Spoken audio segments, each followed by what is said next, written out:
Bueno, vamos a orar un segundito, amado Papito Dios. Qué rico que es estar, Señor, en tu presencia. Qué rico que es, Señor, poder recibir tu palabra y tu bendición después de haberte alabado, después de haberte cantado, después de exaltar tu nombre. Hoy nos ponemos nuevamente delante tuyo. Llénanos, Señor. Llénanos con tu palabra, llénanos con tu transformación, Señor. Sé tú haciendo la obra perfecta, tu obra perfecta, Señor, en nosotros. Cedemos, nos dejamos. Como cantábamos un rato, Señor, te entregamos todo el control. Úsanos, amén. En el nombre de Jesús oramos. Amén, amén. Amén. Ok, ponga el amén ahí bien pilas. Hoy vamos a hablar de algo que yo sé que les gusta, de cuidar este cuerpazo. Vamos a ver si vamos a estar hablando de este mismo cuerpazo. Quiero contarles una cosa que es súper interesante. En la historia del pueblo de Israel, el pueblo de Israel, esta historia está escrita en la Biblia. Todo el Antiguo Testamento habla acerca de todo lo que pasa con el pueblo de Israel, ¿no es cierto? En el pueblo de Israel, voy a hablarles un poquito acerca desde la época de Samuel. Samuel, ustedes saben Samuel, el que fue profeta, sacerdote, fue todo Samuel. Él pateaba el córner y salía a cabecear él mismo. Samuel es el que ungió a David para que sea rey. Desde esa época empezó todo y se formó una monarquía. Antes de eso, en el pueblo de Dios no era una monarquía, no había un rey en Israel. El pueblo de Israel no tenía un rey, sino que solamente tenían estos profetas que venían y traían la palabra y traían todo lo que tenían que traer para el Señor y para el pueblo, ¿no es cierto? Pero de pronto sucedió que el pueblo dijo: no, ya estamos cansados de que todo sea igual, queremos tener un rey en nuestro pueblo. Como tienen las otras naciones, nosotros también queremos tener un rey. Y Samuel fue donde Dios y le dijo: Señor, se están rebelando contra mí. Y Dios le dijo: no es contra ti, es contra mí. Ya habían oído eso, ¿no es cierto? Que se dice: si es contigo, es contra mí, realmente es contra mí. Y le dijo: ok, vamos a darles un rey. Vamos a poner un rey, pero con estas condiciones. Va a haber un rey, pero todos ustedes van a estar al servicio del rey. Y todos sus hijos van a servir al rey, van a servir en el ejército, y sus hijas también van a estar al servicio, y todos vamos a hacer un solo equipo de siervos. Y el pueblo le dijo: no queremos de ese tipo de rey. Queremos un rey que nos dé haciendo todo a nosotros y nosotros no hacer nada. No me vengan con que tenemos que servir. No, que sirva el rey y su equipo. Entonces Dios levantó un rey en Israel que no era conforme a su corazón, sino era conforme al corazón del hombre, ¿no es cierto? Entonces le puso como rey a Saúl, un hombre conforme al corazón del hombre. Le dio respaldo, pero Saúl no lo tomó. No hizo las cosas como tenía que hacer. Así que luego vino otro rey que fue un rey conforme al corazón de Dios, que era David. David entonces sí fue un rey conforme al corazón de Dios, un hombre con unos inicios espectaculares. Era ladrón, era, ¿cómo se llaman estos que van y hacen a sueldo las maldades? Mercenario, era un mercenario. Y ese terminó siendo el famosísimo rey David.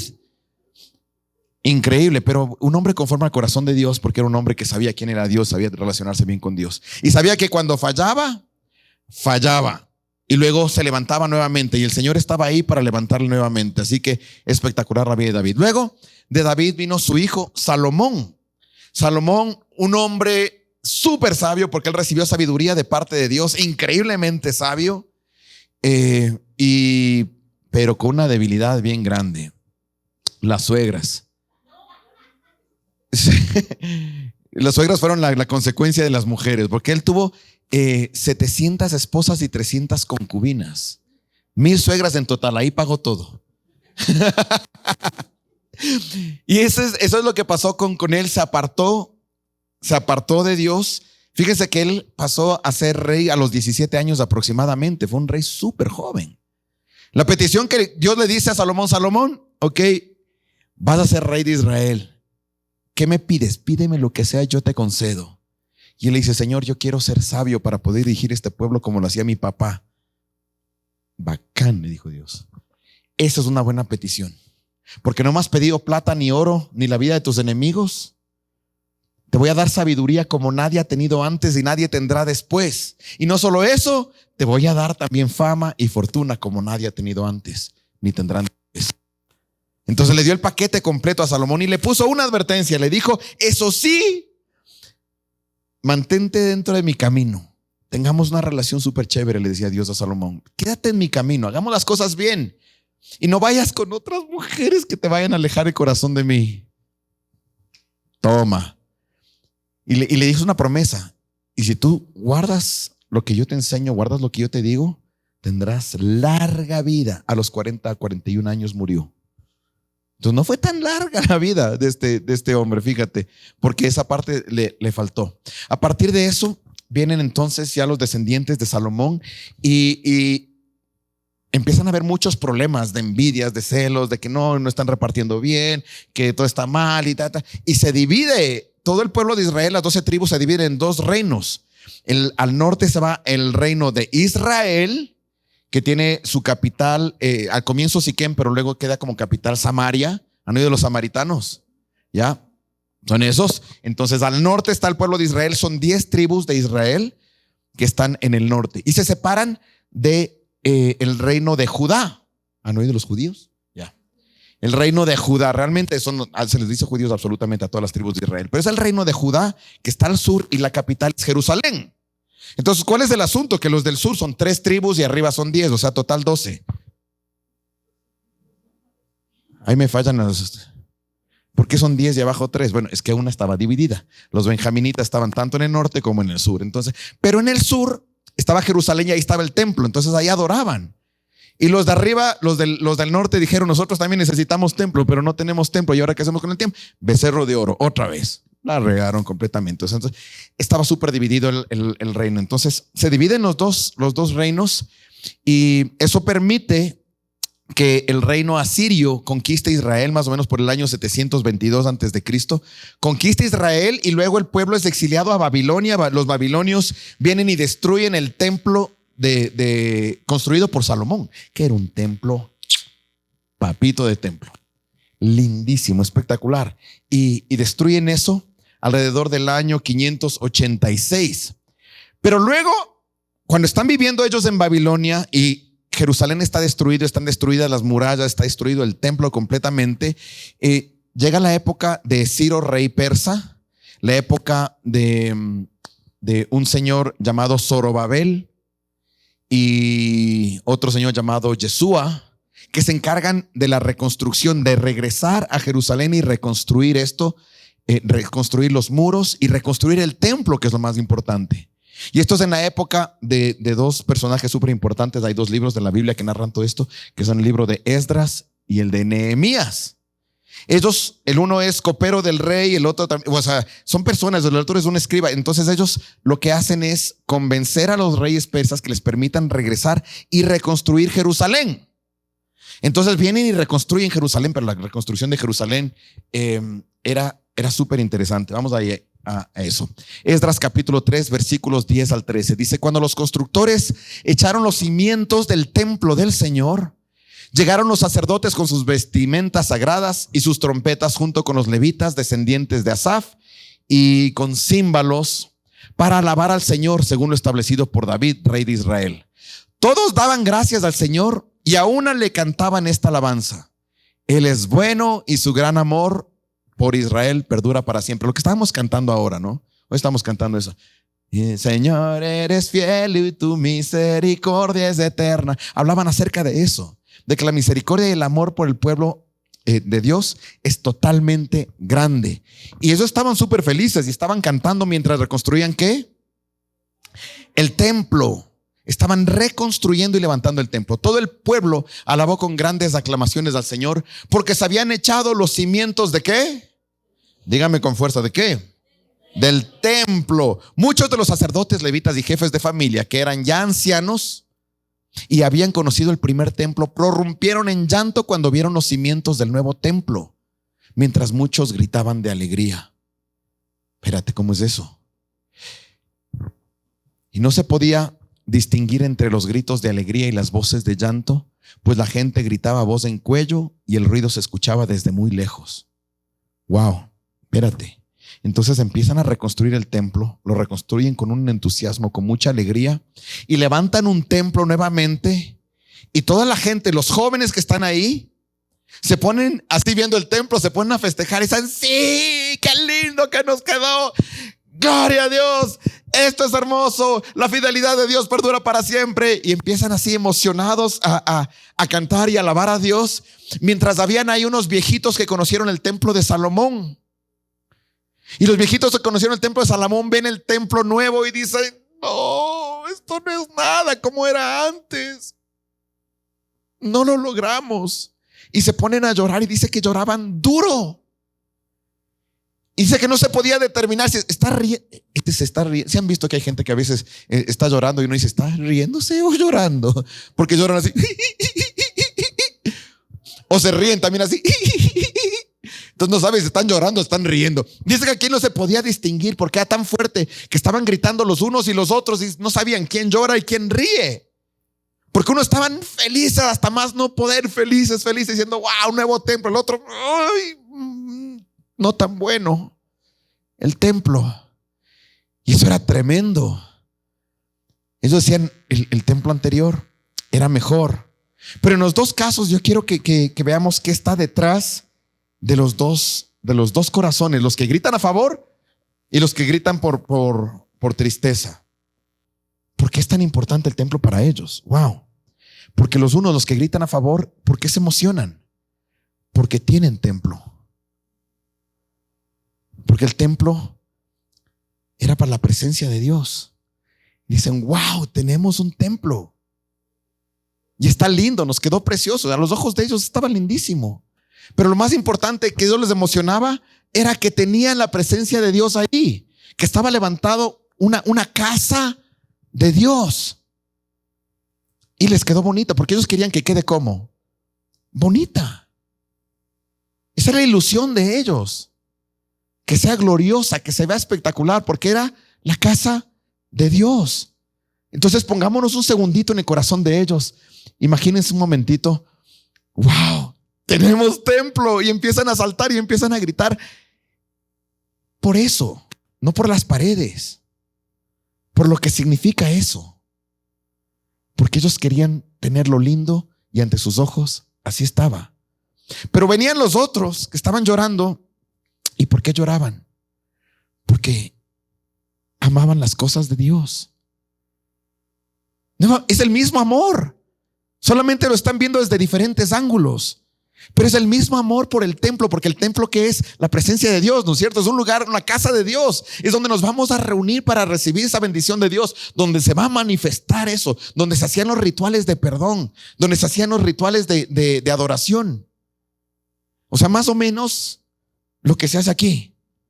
Y ellos decían, oh, quisiera que sea mejor como era antes. Pero se preocupaban por las paredes. La realidad era, es que es la casa de Dios, quiero que sea mejor. ¿Sí o no? Pongámonos el corazón de ellos también. Ellos están en esa posición, yo quisiera que sea mejor. Porque es la casa de Dios. Y claro, ante sus ojos había mucha tristeza, porque no era exactamente lo que tenían en mente, o al menos lo que tenían en la memoria. Ahora, este amor por las cosas santas se llama piedad. ¿Ya? Como la doña Piedadcita también se llama piedad. Eso también es piedad. Piedad es el amor a las cosas de Dios, el amor a las cosas santas. ¿Han oído hablar de los impíos?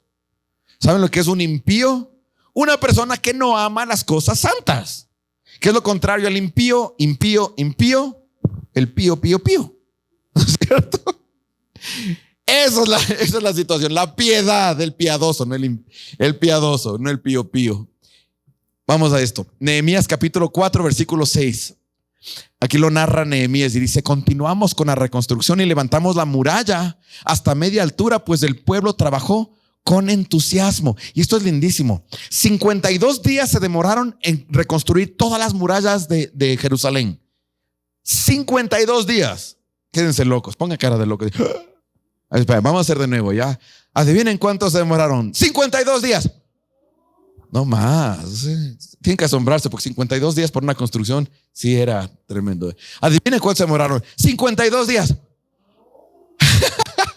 Un aplauso, por favor. Dense un aplauso. Uy, uno bueno. Ahora, me encanta que dice: levantaron con entusiasmo. Levantaron con entusiasmo los muros. Dice que de una sola levantaron hasta media altura. El pueblo trabajó con entusiasmo, con alegría. ¿Por qué? Porque era suyo. Porque eso era su ciudad. Era su lugar. Ellos estuvieron en Babilonia. Babilonia no era suyo. No era lo suyo. No. ¿Ustedes creen que en Babilonia, cuando tenían que levantar una casa, construían así con entusiasmo? Estoy construyendo una nueva casa en Babilonia. No, a lo mejor construían y se sentían como prisioneros. Pero acá lo hacían con entusiasmo. Porque era su ciudad. Porque les pertenecía. Y estaban levantando algo suyo, propio. Eso es amor por la ciudad santa, que desde el principio ya Dios estaba poniendo en todos nosotros. Y ellos tenían oportunidad de levantarlo. A mí me encantó eso. Tenían entonces mucho entusiasmo por hacerlo, porque sentían que les pertenecía. Ahora vamos al Nuevo Testamento. Juan capítulo 2, versículos 13 al 17, porque me encantó. Cuando estaba viendo esto, estudiando esto, yo me llenaba de mucha ilusión leer esto. Juan 2 del 3 al 17 dice así: cuando se aproximaba la Pascua de los judíos, Jesús subió a Jerusalén y en el templo halló a los que vendían bueyes, ovejas y palomas, y también a otros que, instalados en sus mesas, cambiaban dinero. Entonces, haciendo un látigo de cuerdas, echó a todos del templo juntamente con sus ovejas y sus bueyes, y regó por el suelo las monedas de los que cambiaban dinero, y derribó sus mesas. A los que vendían las palomas les dijo: saquen esto de aquí, no conviertan la casa de mi padre en un mercado. Sus discípulos se acordaron de lo que está escrito: el celo por tu casa me consumirá. Dios mío, Jesús entra en un templo que no era el templo glorioso, que no era tanta cosa, estaba allá, no era lo mismo, ¿no? Pero cuando Jesús llega allá y les ve a todos, o sea, eso se había convertido en la calle Piales, en un mercado. ¿Cómo es Calderón ahora más o menos? Así se había convertido todo. Es una venta y todo es negocio. Y no tiene nada que ver con lo que verdaderamente tenía que suceder ahí, porque no era para eso, esa era la casa de Dios. Y no lo estaban tratando como la casa de Dios, lo estaban tratando como un mercado. Y ya Jesús, wow, fíjate que hizo una cuerda, una especie de látigo con cuerdas, ¿no es cierto? ¿Y cómo estaría ahí?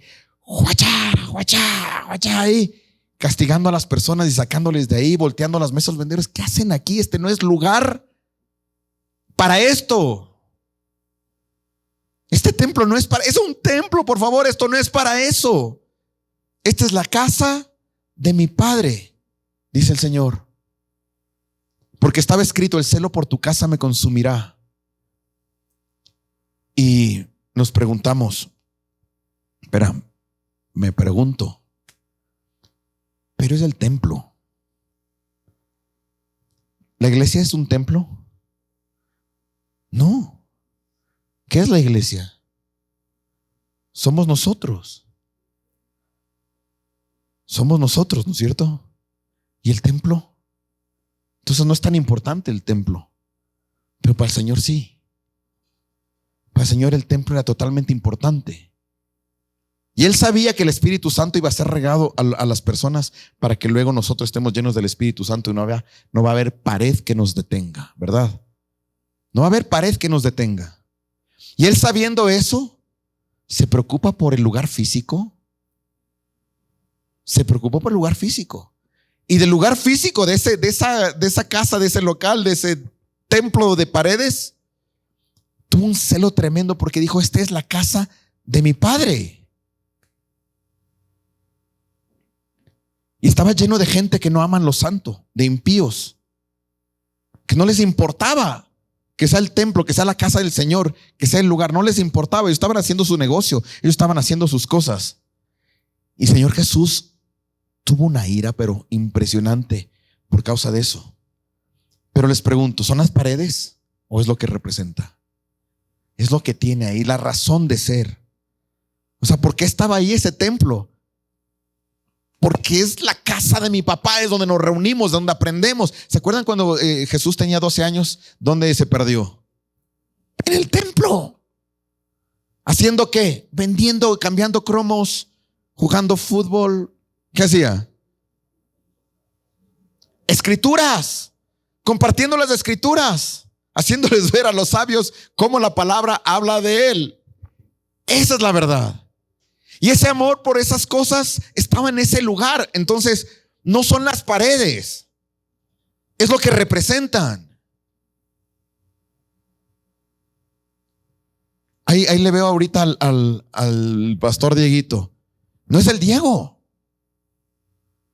Si yo le veo al Diego como el Diego, pues es el Diego. Pero no es el Diego. Es el pastor Diego, cambia todo. Y no es por el título, no es por una posición, es porque el Señor le apartó. Es lo que representa. Entonces no son las paredes. No es el Diego. Es el Señor en él, porque le puso una posición y le llamó.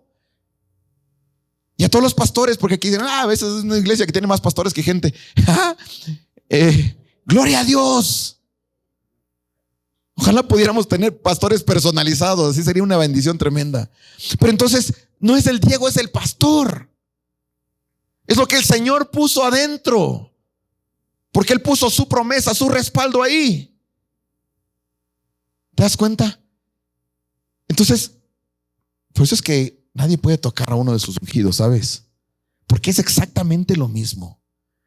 El rato en el que por ahí vaya a soltarse una lengua y hablar mal de un pastor, de otro pastor en el internet, yo muchas veces con mucha tristeza veo que hay gente que no le gusta la doctrina del pastor X, del pastor Y o del pastor Z y le hacen basura en las redes. Es exactamente lo mismo.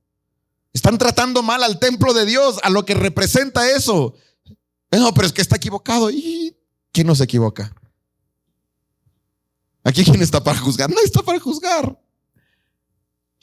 Pero el Señor defiende el templo. Y eso me encanta. ¿Por qué defiende? Porque es suyo. Esto es algo santo. ¿Saben qué significa la palabra santo? Significa apartado, separado.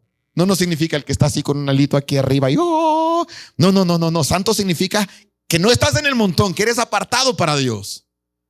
¿Ya? Por eso, por ejemplo, la silla en la que está sentado es una silla santa, santa silla. Sí, es una silla santa, son sillas que apartamos para Dios. Y la batería y los instrumentos y hasta los cantantes son santos. Porque son apartados para el Señor. No es lo mismo una batería que se use para el mundo que una batería que se use para alabar a Dios. Esta es un arma peligrosísima para el diablo. Cada boom tiene que dolerle, así está. Los huesos, le debe rechinar los dientes cada vez que alguien está cantando una alabanza.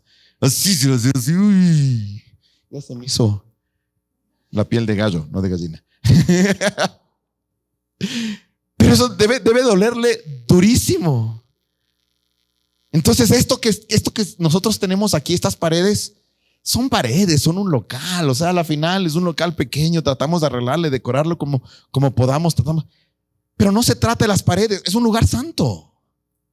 Y tú puedes sentir el rato en el que entras acá, no es como entrar en cualquier lugar, no es como entrar al cine. Tú entras al cine a veces y están boom, y a uno le da cositas, dice, wow, qué chévere la experiencia de estar en el cine. Pero entras acá y sabes que es espiritual.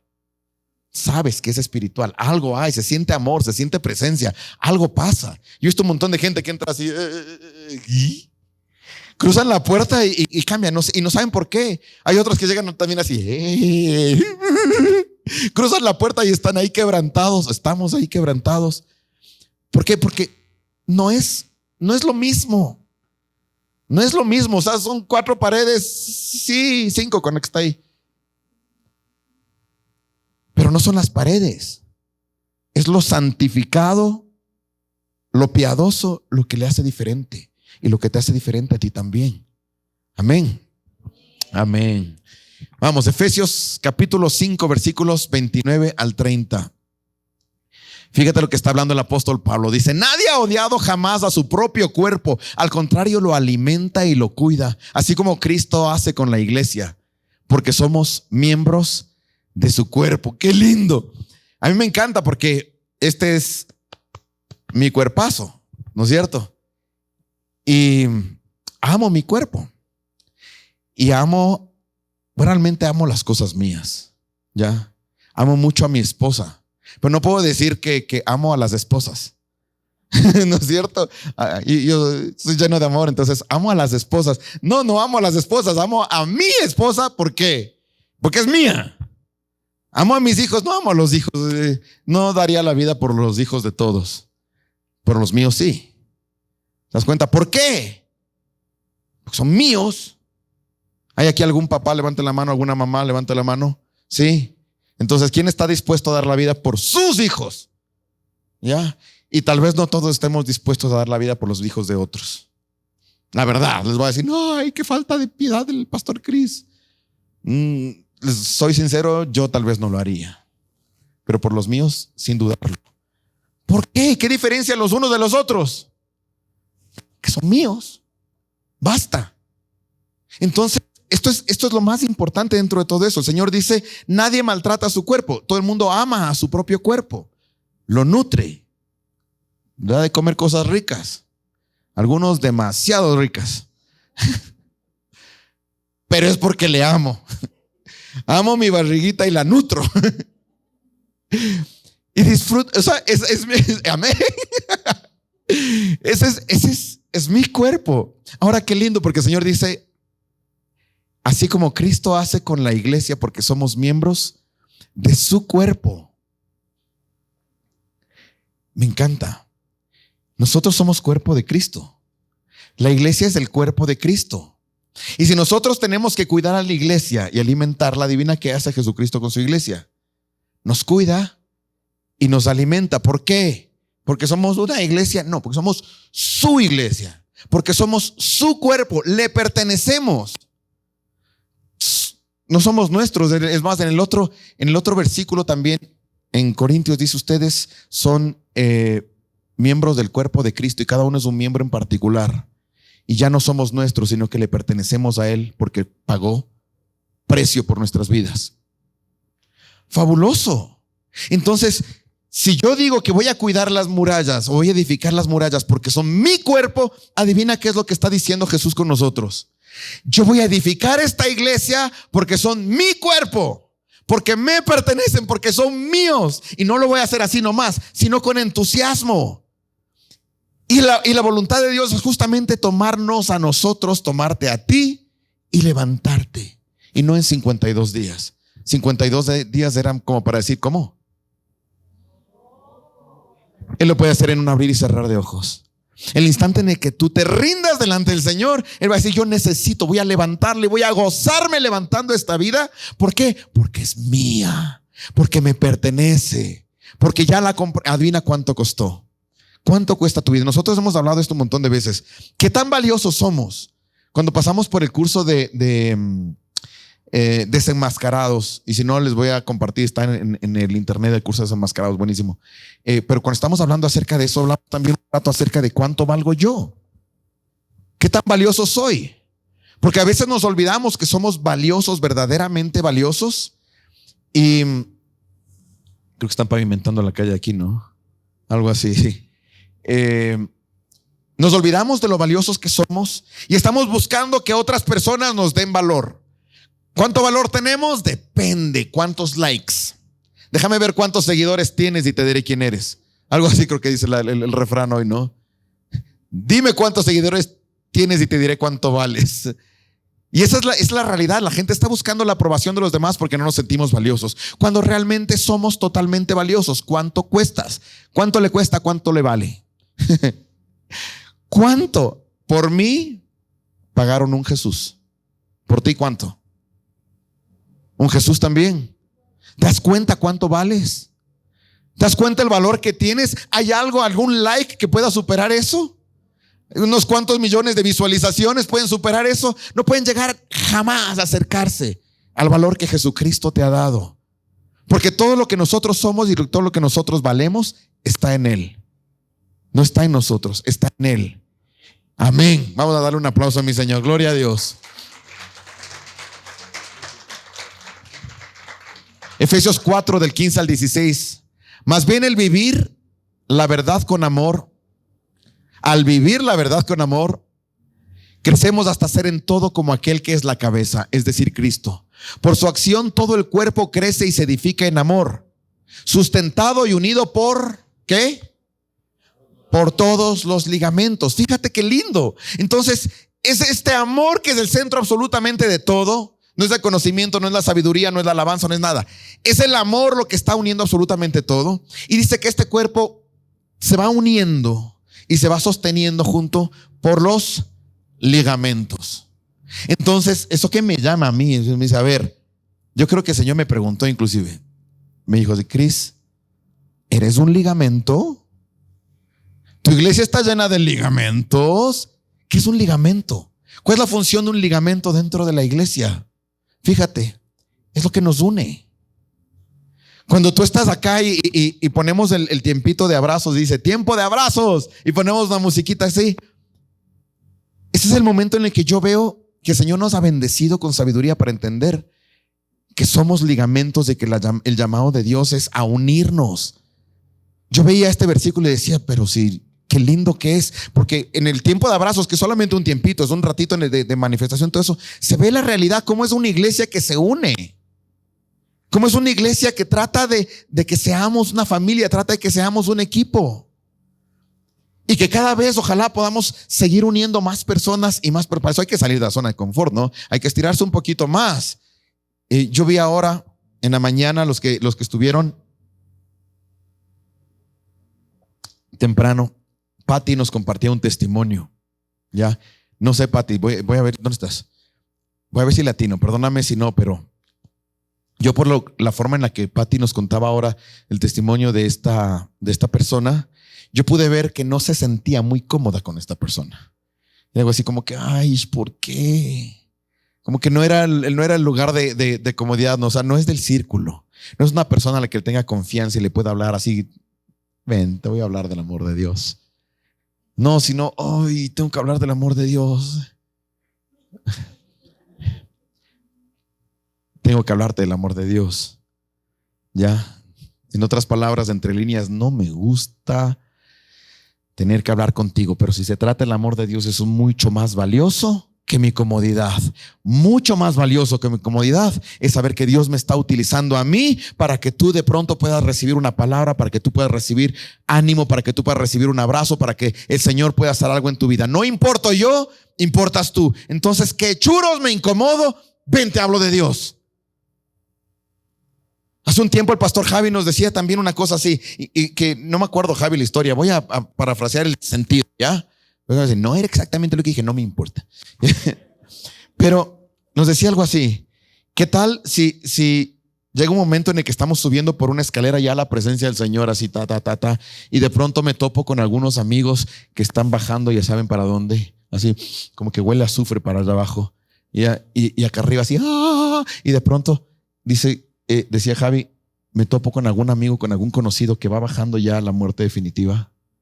Y que le regresa a ver al Javi que está subiendo y le dice, Javi, ¿tú sabías de esto? Oye, ¿qué pasó? Tú tenías la clave, esa clave. Tú sabías cómo llegar allá arriba y me estoy yendo para abajo. No me hablaste.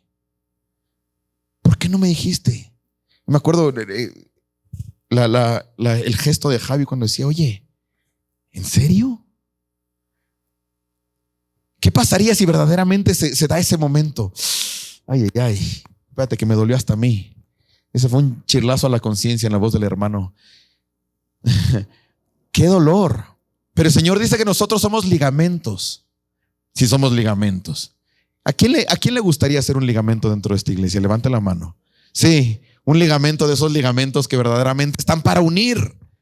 Imagínate cómo serían nuestras familias, nuestras reuniones familiares, si hubiera mucho más ligamentos dentro de esas reuniones familiares, si hubiera mucho más ligamentos dentro del trabajo. Imagínate qué lindo sería todo. Pues esa es la voluntad de Dios para la iglesia. Para la iglesia. Y ustedes dirán, ¿y los perdidos que no están en la iglesia? La voluntad de Dios es que vengan a la iglesia. Y no me refiero a que vengan los domingos y que entren por ahí. No. Que vengan a ser salvos y sean parte de la iglesia. Yo les he dicho muchas veces, el Señor está en los lugares feos, el Señor está en los lugares impíos, Dios está en un concierto de música satánica. No, ¿Cómo va a estar Dios en una situación de esas? Claro que está ahí, pues.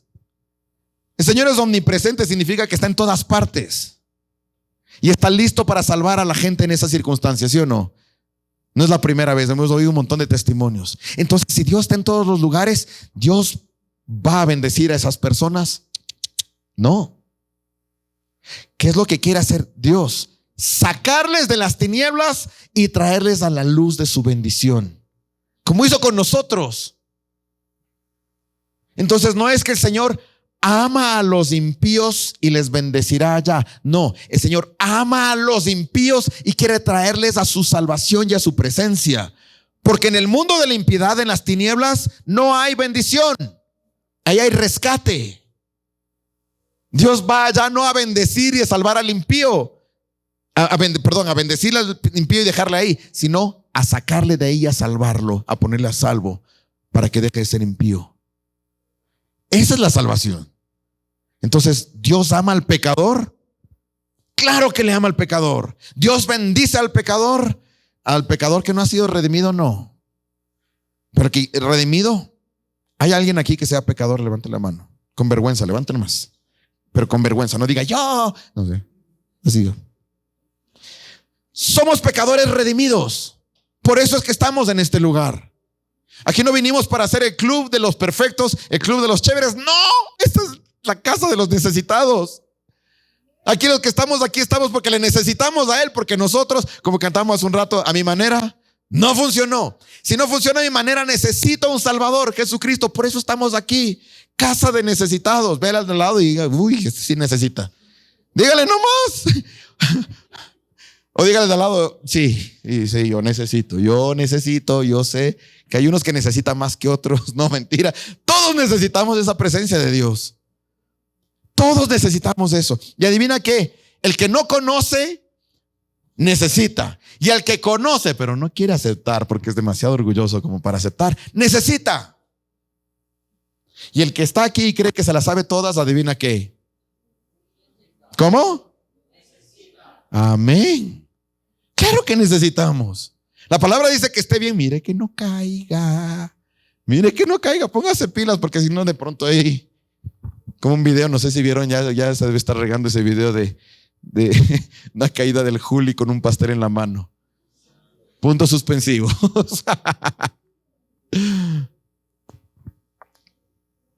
Y esto de aquí me encanta.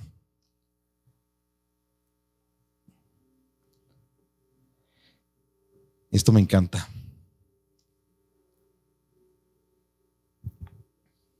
Juan capítulo 13, versículos 14 y 15. Jesús está lavando los pies de sus discípulos.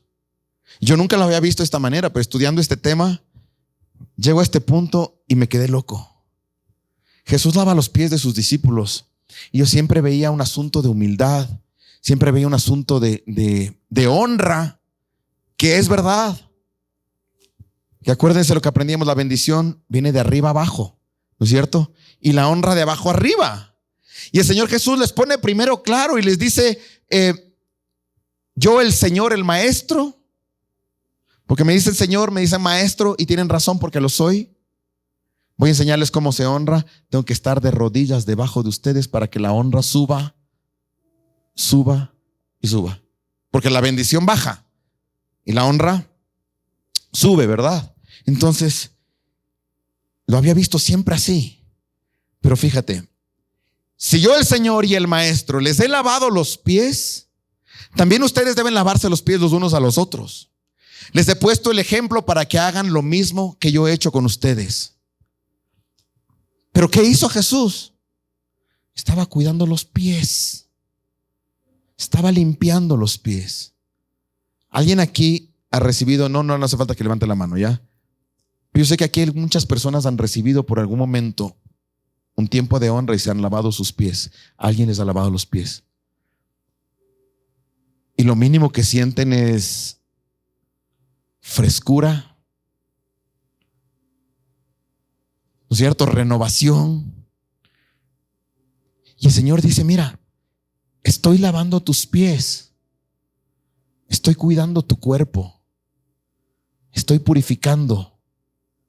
usted, iglesia. El Señor estaba lavando, estaba cuidando de la iglesia. Y luego dice, lávense los pies los unos a los otros. La iglesia es el cuerpo de Cristo. Entonces, ¿te imaginas un momentito qué pasaría si Jesús viene y te lava los pies? ¿Cómo te sentirías? Me encantó el gesto de la Moni, fue así como, uy. ¿Cómo te sentirías si de pronto viene Jesús y dice, ok, se pone la toallita en la cintura como le gusta a él, coge la jarrita de agua, una lavacara, se pone de rodillas y empieza a lavar tus pies? Espectacular. Pero ahí hubo un corazón entre ellos, un corazón que claro, todavía no entendía todas las lecciones y dijo, no, tú no me lavas a mí. Que era Pedro. Y el Señor le dijo, si no me dejas lavarte, no tienes nada conmigo. Entonces báñame, Señor. No. ¿Cómo te explico, Pedro? ¿Qué parte de no entiendes? Pero me encanta el corazón de Pedro. ¿Qué era lo que Pedro, sin entendimiento, qué era lo que Pedro decía? O sea, yo no soy digno de que tú, Dios, Maestro, Señor, Rey de reyes, Señor de señores, laves mis pies. Debería ser lo contrario. ¿Se acuerdan cuando Juan el Bautista cuando Jesús fue, a Juan el Bautista para ser bautizado? Yo no me acuerdo porque no estuve ahí, pero me contaron. No, leí en un libro. Verán, es hermoso porque Juan el Bautista está ahí, de pronto viene Jesús, el Mesías, el que él estaba anunciando que va a venir. Él decía, yo no soy digno de desatarles los sandalias. No soy digno ni siquiera de eso. Y Juan el Bautista ve que viene Jesús y entra al agua y le dice, bautízame. ¿Cuál fue la reacción de Juan el Bautista? ¿Qué? ¿Yo a ti? ¿Cómo te voy a bautizar? Tú deberías bautizarme a mí. Tú deberías bautizarme a mí, le dice Juan el Bautista. Y Jesús le dice, no, tenemos que cumplir las escrituras. Esto tiene que ir en orden. Tú estás bautizando, ven, bautízame. Es el mismo corazón de Pedro. Es exactamente el mismo corazón. Ven, te voy a lavar los pies. No. Claro, eso les digo, fuera del entendimiento de ese momento, no. ¿Cómo me vas a lavar los pies? Yo debería lavar los tuyos. Si levantáramos ahorita aquí así, vamos, ¿saben qué? Viene Jesús. Necesitamos a alguien que lave los pies de Jesús. ¿Quién se presta? Levanta la mano. Ya tenemos 1, 2. ¿En serio quisieras lavarle los pies a Jesús? Lo siento, el puesto está tomado, voy yo.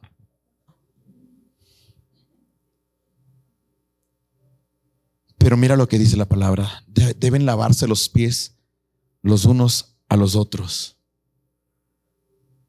Es decir, deben servirse los unos a los otros, deben purificarse los unos a los otros, deben refrescarse los unos a los otros. Porque el rato en el que tú estás lavando los pies, purificando, refrescando, apoyando, dando ánimo a alguien del cuerpo de Cristo, estás lavando los pies ¿de quién?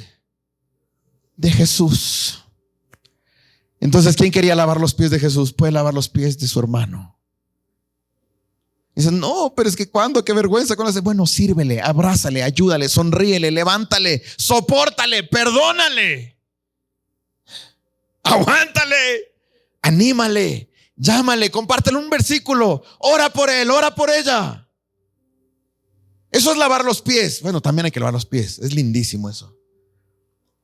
Pero date cuenta que cuando él estaba lavando los pies, estaba lavando los pies del cuerpo de Cristo, de su propio cuerpo, y enseñándonos a que nosotros debemos hacer lo mismo. Porque el versículo anterior decía, pero es que cada uno lo hace porque es suyo.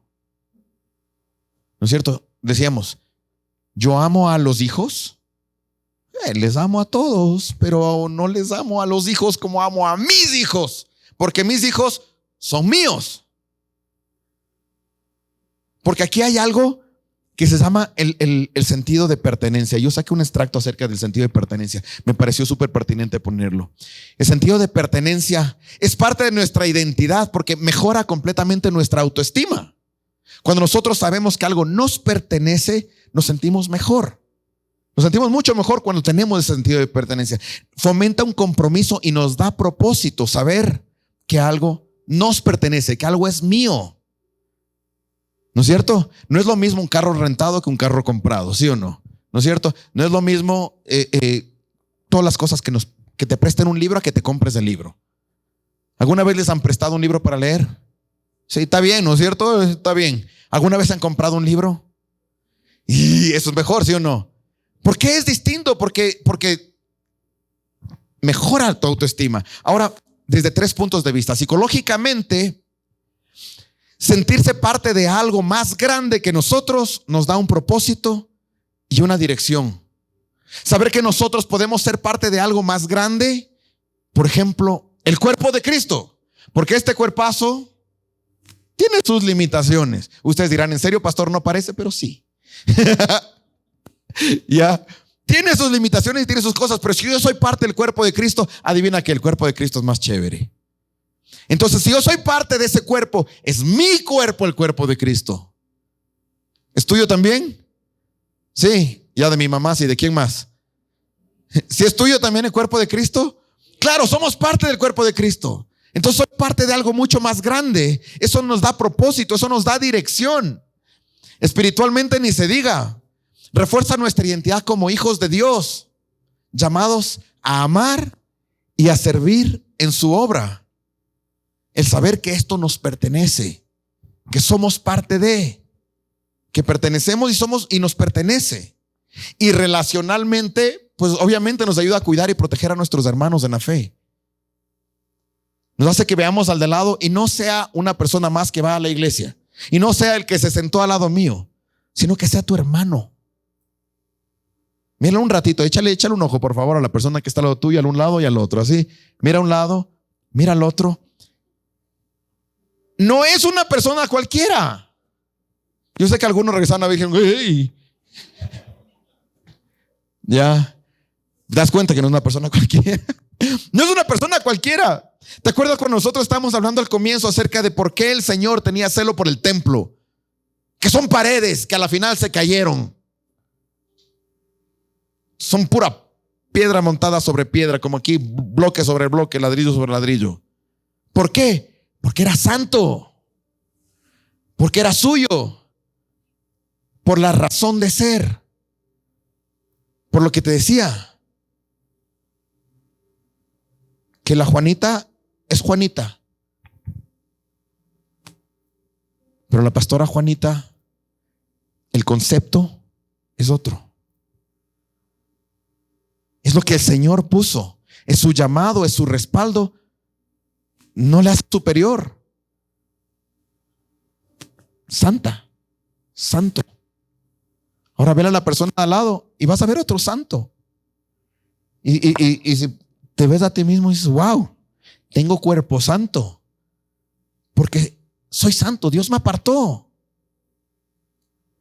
Entonces tú ves al lado y no vas a ver una persona, vas a ver otra parte del mismo cuerpo de Cristo que te pertenece. La persona al lado te pertenece. ¿Es en serio? Sí, te pertenece.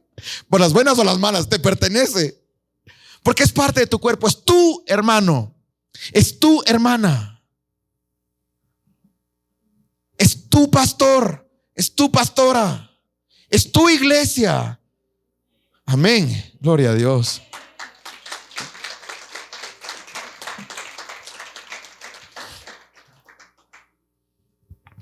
Gálatas 6 dice, por lo tanto, siempre que tengamos la oportunidad, hagamos el bien a todos. ¿A quiénes? A todos, otra vez dígamelo fuerte. ¿A quiénes? Y en especial los de la familia y la fe. Entonces si hay prioridades para Dios, claro. Claro.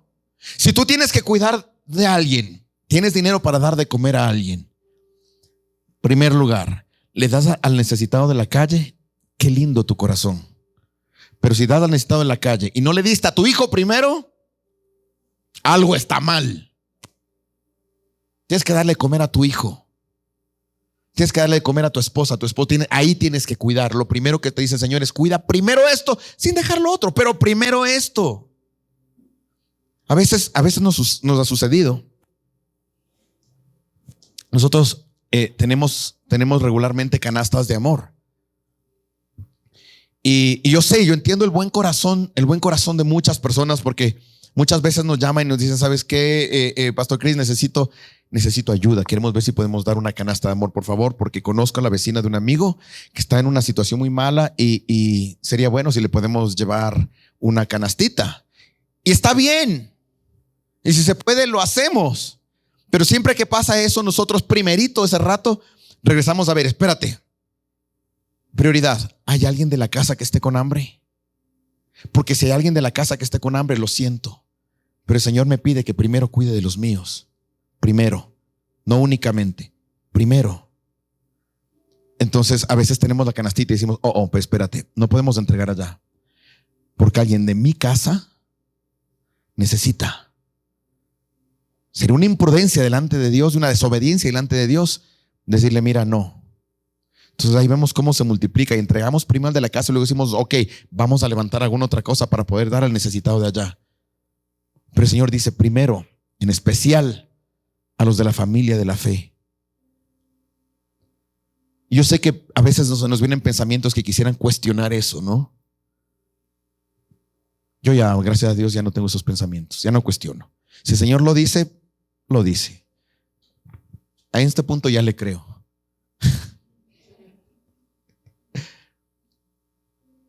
Sospecho que es más sabio que yo. ¿Qué te parece a ti? ¿Será más sabio? Unos decían eso, ¿no? La sabiduría de él. Lo único que debería hacer, Catherine nos decía eso, lo único que debería hacer es dejarme llevar y obedecer. Y si el Señor nos pone una cosa de esas, ¿por qué? Porque es tu familia en la fe. Es tu hermano, es tu hermana. Como es tu hijo. Mira, yo también tengo un montón de hijos. Un montón de hijos espirituales. Y el apóstol Pablo decía eso, me encanta a mí. El apóstol Pablo le escribió una carta a Filemón y le decía a Filemón, te voy a mandar a Onésimo, que antes era tu esclavo. Ahora te lo mando para que sea tu compañero.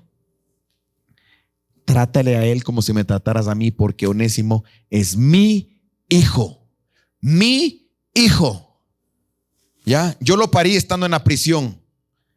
Es mi hijo, le dice Pablo a Filemón. Onésimo es mi hijo. Si algo te debe Onésimo, yo te pago. Y trátale a él bien como si me trataras a mí, porque es mi hijo. No es un hijo, es mi hijo. En el Antiguo Testamento tenemos un montón de pasajes grandes que nos hablan acerca de cómo el Señor quiere que primero estemos cuidando de su pueblo. Él decía, no se vayan a preocupar de los otros, primero preocúpate de tu propia casa, porque es tuya, porque es tu pastor, porque es ¿dónde está tu logo? Tienes ahí un logo y dices, sí, esta es mi iglesia. Pero es solamente un nombre que le puso el hombre, es solamente un logotipo, algo tan frío, tan poco ministerial, sí, pero no son las paredes. Esto es un símbolo de algo que el Señor dice y te pone ahí, te dice, oye, ahí te quiero. Es tuyo. Te pertenece. Es el cuerpo de Cristo. Es tu templo. Adivina dónde estás sentado. En tu silla.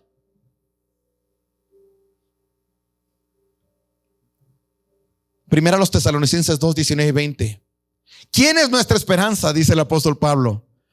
Alegría o motivo de orgullo ante nuestro Señor Jesús en su venida. ¿No lo son ustedes? Sí, ustedes son nuestro orgullo, nuestra alegría. A los pastores, por favor, vean esto. El Señor dice así, ustedes son nuestra alegría máxima, nuestro orgullo. Qué lindo. El pueblo que el Señor nos ha entregado es precioso. Y esto me encanta, con esto vamos terminando. Salmos 92, versículos 13 y 14. Plantados en la casa del Señor, florecerán en los atrios de nuestro Dios. Aún en su vejez darán fruto, siempre estarán vigorosos y lozanos. Fíjate cómo esta es tu casa donde Dios te puso. ¿Para qué? Para dar fruto. Dios te puso para dar fruto. Y te dice, te estoy poniendo en un lugar. ¿Para qué? Para que des fruto. ¿Te podía plantar en otro lado? Claro. Y a veces nos dice, váyanse para otro lado. Pero hay una última promesa de parte del Señor. La pregunta a Zorobabel, hijo de Salatiel y gobernador de Judá, al sumo sacerdote Josué, hijo de Josadac, y al resto del pueblo: ¿queda alguien entre ustedes que haya visto este templo en su antiguo esplendor? ¿Se acuerdan lo que leímos al comienzo, cuando unos lloraban y otros reían? Pero fíjate cómo termina la historia.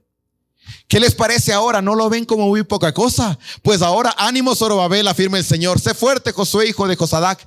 Tú eres el sumo sacerdote. Sé fuerte, pueblo de esta tierra, afirma el Señor. Sé fuerte, iglesia de gracia. Así dice el Señor de los ejércitos: dentro de muy poco haré que se estremezcan los cielos y la tierra, el mar y la tierra firme, y haré temblar a todas las naciones, y lo deseado por todas ellas llegará aquí. Y así llenaré de esplendor este templo, dice el Señor de los ejércitos. Mía es la plata y mío es el oro, afirma el Señor de los ejércitos. El esplendor de esta segunda casa será mayor que el de la primera, dice el Señor de los ejércitos. Y en este lugar concederé la paz, afirma el Señor de los ejércitos. Me acompañan los músicos, por favor. Fíjate la promesa de Dios para esta casa, que es tu casa, que es tu iglesia. El Señor dice, mira, yo voy a poner gloria en este lugar. Y te acuerdas que al comienzo pusimos un nombre: a cuidar de tu cuerpazo. Este es un llamado para cuidar de tu cuerpazo. Pero ¿dónde vive el Espíritu Santo? Dime, por favor. Ya, y no me refiero a ese cuerpazo. Me refiero a este cuerpazo, a cuidar de la iglesia, que es tu iglesia, la iglesia de Cristo, la iglesia de Jesucristo, la iglesia en la que el Señor se manifiesta. No digo de los santos de Jerusalén, no, la iglesia verdadera de Jesucristo. Ya. Y cuando tú te topas en el camino con otra persona que sea cristiana, ya sabes que ese es tu hermano. A mí me encanta cuando estoy viendo la televisión y veo que de pronto hay un futbolista que admiro mucho, un tenista que admiro mucho, cualquiera, y asoman en un video y dicen, sí, lo primero quiero dar la gloria a Dios. Y digo, ese es mi ñaño. Eso es mi ñaño, eso es mi hermana. Me pertenece. Me perteneces. Eres mi hermana, mi. Amén. Póngase de pie, por favor, vamos a alabar. Ahí donde tú estás, solamente quiero que tengas en tu mente que el Señor te puso en un lugar que no es casualidad, para que florezcas, pero Él quiere que lo sientas tuyo. Porque el cuerpo de Cristo es suyo, le pertenecemos, pero también nos pertenecen sus bendiciones. Son nuestros hermanos, es nuestro Dios. Son nuestros. Tómalo personal, tómalo tuyo, tómalo propio. Gracias, Padre, en el nombre de Jesús yo bendigo a esta tu iglesia. Te pertenecemos. Tú nos has dado identidad, tú nos has dado todo lo que somos. Por ti lo haremos todo en tu nombre. Amén, amén, amén. Gloria a Dios.